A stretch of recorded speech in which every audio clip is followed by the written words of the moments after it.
భారత సనాతన సంప్రదాయం నుంచి వచ్చిన అత్యంత అమూల్యమైన శాస్త్రం జ్యోతిష్య శాస్త్రం. దీని ద్వారా వ్యక్తుల జీవితాలకు సంబంధించి అనేక విషయాలను అధ్యాయంలో తెలుసుకోవచ్చు.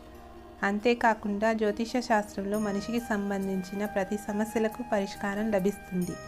కొన్నిసార్లు విధి విధానాలతో పూజాపాఠవాలను నిర్వహిస్తే, మరికొన్ని శ్రద్ధాశక్తులతో మంత్రాలను జపిస్తే సమస్యలను ఎప్పటికీ దూరం చేసుకోవచ్చు. అయితే ఉచ్చరించాల్సిన మంత్రాలు, శ్లోకాలు సరిగ్గా ఉచ్చరించాలి, లేకుంటే ఫలితం ఉండదు. ఈ నేపథ్యంలో కష్టాల్లో ఉన్నప్పుడు ఏ మంత్రాలను జపించాలో ఇప్పుడు చూద్దాం. సమస్య తీవ్రంగా ఉంటే జ్యోతిష శాస్త్రం ప్రకారం ఎవరైనా తీవ్రమైన ఇబ్బందులను ఎదుర్కొంటున్నప్పుడు నరసింహస్వామి మంత్రాన్ని స్మరించాలి. అలాగే సర్వేశ్వరాయ సర్వవిఘ్న వినాశనే మధుసూదనాయ స్వాహ అనే మంత్రాన్ని జపించాలి.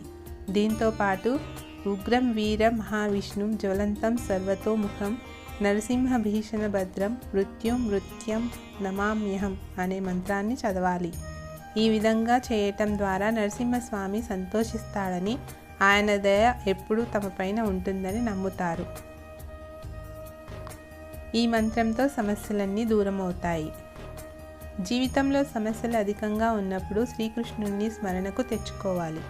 అందుకే కృష్ణాయ వాసుదేవాయ హరయే పరమాత్మనే ప్రణతక్లేశనాశాయ గోవిందాయ నమో నమః అనే మంత్రాన్ని జపించాలి. అంతేకాకుండా శ్రీకృష్ణాయ నమః అనే మంత్రం చదవాలి.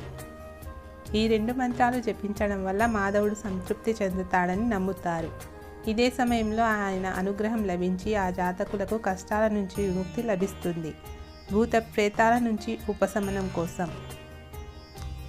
జ్యోతిష శాస్త్రం ప్రకారం ఎవరైనా దయ్యాలు, ఆత్మలు వంటి అవరోధాలతో బాధపడుతుంటే వారు స్థానే రిషికేశ అనే పిలుస్తారు. ప్రాకృత్య జాగ్రత్ప్రాత్య తైనూర్జతే చ రక్షాంసి భీతాని దిశో ద్రవంతి సర్వే నమసంతి చ సిద్ధ సంగః అనే మంత్రాన్ని జపించాలి. అంతేకాకుండా ఈ మంత్రాన్ని 3000 సార్లు జపించడం వల్ల ప్రయోజనకరంగా ఉంటుందని విశ్వసిస్తారు. ఎప్పుడైనా దీన్ని మళ్ళీ చదవాలనుకుంటే స్వచ్ఛమైన మట్టి కుండలో లేదా ఇతర పాత్రలో నీటిని తీసుకోవాలి. అనంతరం మంత్రాన్ని 7 సార్లు పఠించి తర్వాత కుడి చేతి చూపుడు వేలు గుండా నీటిని కుండలో వదలాలి. ఆ నీటిని అనారోగ్యంగా ఉండే వ్యక్తికి ఇవ్వాలి. కొన్నింటిని అవయవాలపై చల్లాలి. ఇలా క్రమం తప్పకుండా చేస్తే మంచి ఫలితం ఉంటుంది.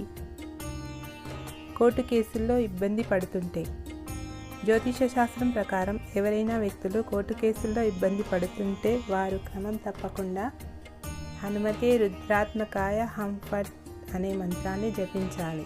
అయితే ఈ మంత్రం జపించేటప్పుడు శ్రీరాముని, తల్లి సీతాదేవిని స్మరించుకోవాలి. అనంతరం స్వచ్ఛమైన నెయ్యితో దీపాన్ని వెలిగించాలి. ఇలా చేయటం ద్వారా కోర్టు కేసుల నుంచి ఉపశమనం కలగడమే కాకుండా ప్రతికూల పనులు క్షీణిస్తాయి. మంత్రాలను జపించేటప్పుడు ఈ విషయాలను గుర్తుంచుకోవాలి. జ్యోతిష శాస్త్రం ప్రకారం మీరు కోరుకున్నప్పుడల్లా మంత్రాలు జపించకుండా తెలివిగా సమయాన్ని ఎంచుకోవాలి. మీరు ఉదయం మంత్రాలను జపించాలనుకుంటే క్రమం తప్పకుండా చేయండి.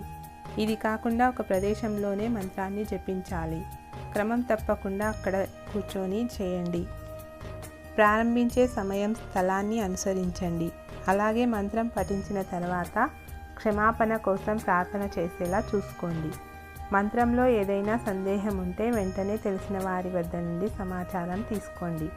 ఎందుకంటే మంత్రాన్ని జపించేటప్పుడు పొరపాట్లు జరగకూడదు.